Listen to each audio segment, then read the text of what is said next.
come in.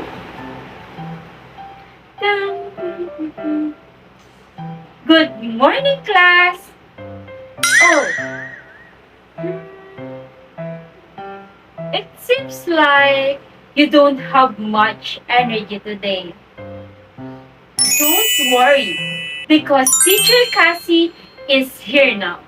We will make our lesson more interesting, more fun, and at the same time, matututo tayo. So, are you ready? Let's find it out. But before we start, let's all stand and start our day with a prayer. Let's bow our head and feel the presence of our Lord. Amen. So, good morning again, class. I'm Cassandra. I'm not Cassie Mondragon, but you can call me Teacher Cassie. And Teacher Cassie will help you learn more and have fun. So, before we start our new lesson for today, let's have a quick review of our past topic. So, I have here a game called PBB. So, Teacher Cassie, what is PBB po? So, PBB means... Don't worry, hindi tayo papasok ng bahay ni Kuya. So, the PBB code, Playbox Bonanza. So, Teacher Cassie, paano po ba laruin ang Playbox Bonanza? So, I have here a box. And the instruction of this game is, I will play a song while you pass the box next to your classmate. And when the music stops, the learners who holding the box will get one paper inside it and answer the question written on it. So every correct answer will be rewarded. So let's play. So pass the box and play the music.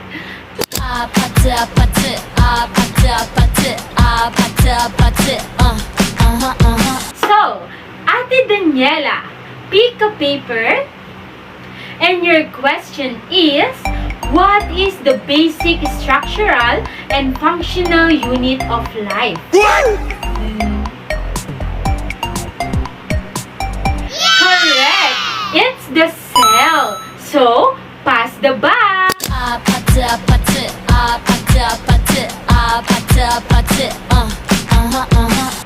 So, Kuya Marco, pick a paper po. So your question is, who first coined the term cell after observing cork under a microscope?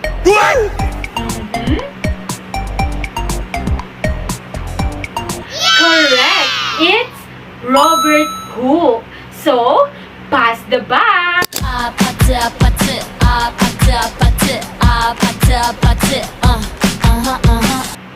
So, Ate Damika, your question is, what are the three principles of the cell theory? So,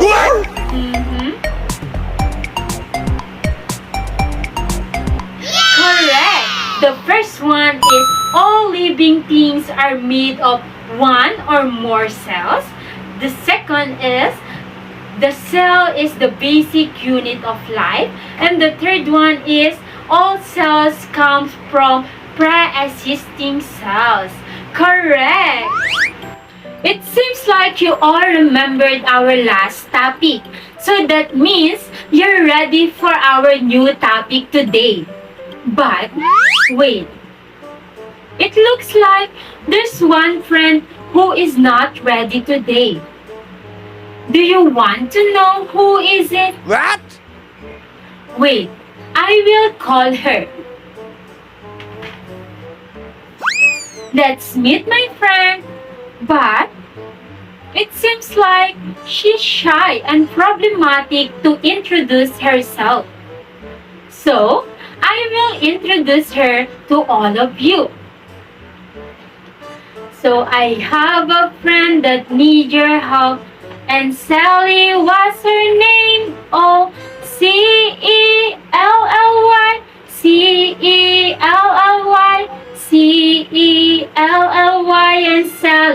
needs your help.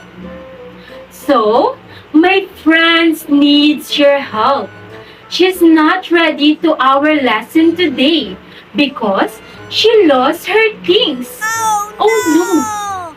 Can you help her to find her things? Yes! See, Sally, they are ready to give you their helping hands. So, let's all say, don't worry, Sally, we all got you. So, let's help Sally. So now, let's find Sally things. Nakakalat ang things ni Sally dito sa playground ng school. So, isa-isahin natin itong hanapin. Number 1 thing, check. Number 2 thing, check. Number 3 things, check. Number 4 things, check. Number 5 thing, check. Number 16, check. And lastly, 17, check. So, nakita na natin ang mga things na nawawala ni Sally kanina. So, bilangin nga natin ito. 1, 2, 3, 4, 5, 6, and 7. And Sally wants to say something. Sally wants to say, thank you for finding my things.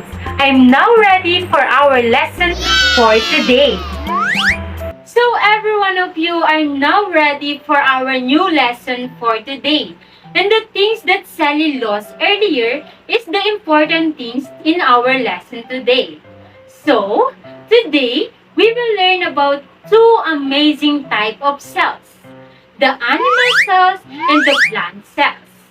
So, let's discover how they work and what makes them different from each other. So first, let's talk about the animal cell. So an animal cell has many parts called organelles. So each organelles has a special job to keep the cell alive and working properly. So, here are the parts of the animal cell. So, the first one is the nucleus. So, what is the nucleus? So, the nucleus is like the brain of the cell. It directs activities and carries genetic information. So, the next one is the mitochondria. It is the powerhouses. They generate energy for the cell. So, the next one is the ribosomes. So, the ribosomes naman po ay siyang nagme-make ng proteins. They can float in the cytoplasm or stick to the wrap endoplasmic reticulum. So, the next one is the Golgi apparatus. So, it acts like the post office. It modifies, packages, and distributes proteins. So the next one is the lysosomes. So they are like the recyclers. So they store enzymes for digesting food and breaking down waste. So the last one is the whole cell is wrapped by the cell membrane, which controls what goes in and what goes out. So now, let's move on to plant cells. So plant cells also have organelles, many of which are similar to animal cells, but they also have some unique parts that makes the plant cell special. So we have here the parts of the plant cell. So the first one is the nucleus. So the nucleus controls the cell and holds genetic materials, while the mitochondria supply energy and the ribosomes make proteins. The smooth ER makes lipids for membranes and storing energy. Plant cells have a thin cell membrane too, just like the animal cell. But there's something special, the chloroplast. They capture sunlight to make food through photosynthesis. So the another unique part is the large vacuole. So it stores water, nutrients, and helps them grow. So of course, the plant cells have a rigid cell wall that gives them protection and shape. So we have here the similarities and differences. So both animal cell and plant cells have nucleus, mitochondria, ribosomes, and membranes. But plant cells are different because they have chloroplast, a large vacuole, and a rigid cell wall. These parts help plants make their own foods, store water, and stand upright. To sum up, animal cell and plant cells are alike in many ways, but they also have unique features. Animal cells are flexible and active, while plant cells can make their own food and stay firm because of their wall. So, let's move on to the next topic. So, the cell are the basic unit of life, and inside them are different structures called organelles. These organelles form an interdependent system, which means they work together. So the first one is a cell membrane. So, isipin natin ang cell membrane ay parang balot o pader ng cell na nagbabantay at nagpoprotekta dito. Dahil dito, mas organized ang loob ng cell. Ito ang naghihiwalay sa loob at labas ng cell at tumutulong para gumana ng maayos ang mga organelles. So, pinoprotect nito ang cell laban sa anumang panganib na bagay mula sa labas. So, may receptors ang membrane na kumikilala sa mga signal o message mula sa ibang cell. Tinutulungan din nitong mapanatili ang hugis ng cell at minsan makagalaw din ito. So, nagsisilbi din itong lugar kung saan nakaakibat yung enzymes para mas mapabilis ang chemical reactions. So, tinutulungan nito ang ilang organelles or mismong cell na makagalaw papunta sa ibang lugar. So, the next one is the endoplasmic reticulum. So, ano nga ba ang endoplasmic reticulum? Ito, isipin natin ito bilang isang daanan sa loob ng cytoplasm ng cell. Para itong highway system kung saan dumadaan at ginagawa ang mahalagang bagay na kailangan ng cell. So, tumutulong ito sa pagbuo or synthesis, sa pagbabago or modification, at sa paglipat or transport ng mga cellular materials. So, matatagpuan ito sa lahat ng eukaryotic cells. So, karaniwan, ang ER ay iisang malapat na membrane na parang kumukulong sa paligid ng single space, pero sa ibang organism tulad ng protozoa, ilang algae at fungi, maaari itong makita bilang maraming maliliit na vesicles. So we have here the Golgi bodies. So ang Golgi bodies ay pinangalan sa Italian biologist na si Camillo Golgi. Ito ay binubuo ng maraming set ng smooth cisternae na may coating na lipid membrane. So ang bawat disc-shaped cisterna ay parang stack ng plato, kaya tinawag itong Golgi stack. Maraming vesicles ang matatagpuan sa Golgi complex. Ang mga vesicles na ito ay ginagamit para maipadala ang mga molecules sa cell membrane, kung saan ito ay maaaring ilabas or i-excrete. So mayroon ding mas malaking secretory vesicles na ginagamit para sa selective excretion. Ibig sabihin, pinipili kung aling molecules lang ang ilalabas ng cell. So we have here the lysosomes. Ang lysosomes ay mga organelles na naglalaman ng digestive enzymes or acid hydrolases. Ang pangunahing tungkulin nila ay tunawin or sirain ang sobra or luma ng organelles, pagkain, at mga virus or bacteria na nasalo ng cell. So, ang lysosomes ay galing sa Greek na lysis, or ibig sabihin ay pagkabulok or pagkasira. At soma, ang ibig sabihin naman ay katawan. So, madalas silang tinatawag na suicide bugs or suicide sacs dahil kaya nilang sirain ang cell sa proseso ng autolysis.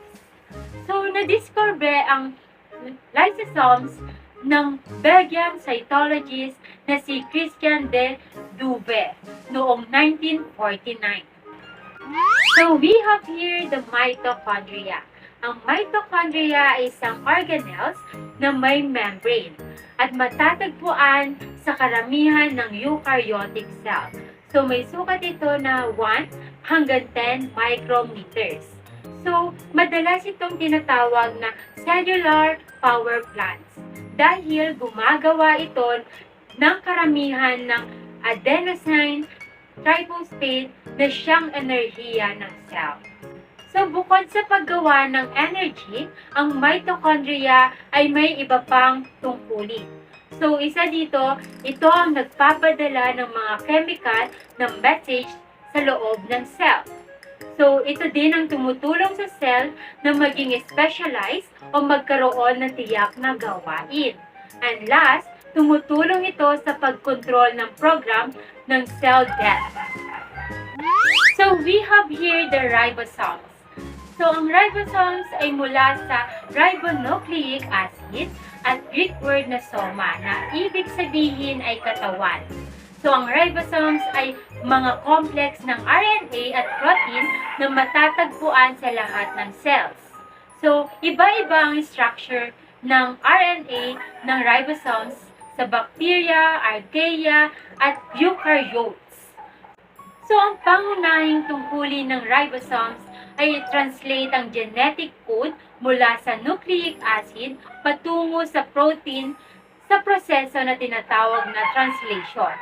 So, gumagana ito sa pamamagitan ng pagbuo ng polypeptide chains mula sa mga amino acids. So, nagbubukas ang ribosomes ng messenger RNA bilang template. So, we have the nucleus. So, ang nucleus ay comes from the Latin word nucleus or kernel. So, ang nucleus ay isang membrane-enclosed organelles na matatagpuan sa lahat ng eukaryotic cells. So, dito matatagpuan ang karamihan na genetic materials na nakaayos bilang maraming mahahabang DNA molecules na nakaakibat sa iba't ibang proteins tulad ng histone upang mabuo ang chromosomes. So, ito ang mga pangunahing bahagi ng nucleus. So, we have the nuclear envelope. Isang double membrane na nakapalibot sa nucleus na naghihiwalay sa laman nito sa cytoplasm. So, we have the nuclear lamina. Isa itong meshwork sa loob ng nucleus na nagbibigay ng mechanical support para itong cytoskeleton ng cell. So, we have the nuclear pores. So, isa itong mga butas sa nuclear envelope na nagpapahintulot sa maliliit na molecules at ions na makalabas at makapasok. So, ang mga malalaking molecules naman tulad ng proteins ay nangangailangan ng active transport na kontrolado ng carrier proteins. So, mahalaga ang nuclear transport para sa gene expression at pagpapanatili ng chromosomes. So, ang molecules ang pinakamalaking organelles sa animal cells. So, ang mammal cells, ang diameter ay karaniwang 11 to 22 micrometers at sumasakop sa 10% ng total volume ng cell. Ang loob nito ay puno ng viscous liquid na tinatawag na nucleoplasm na halos pareho ang komposisyon sa cytoplasm sa labas ng nucleus. That's it, di ba? Sobrang importante ang bawat part ng cell. Kapag wala ang isa, maaaring masira ang mga susunod na parts. So, I hope you learned something today. Again, this is Teacher Cassie, and see you on my next lesson. Bye!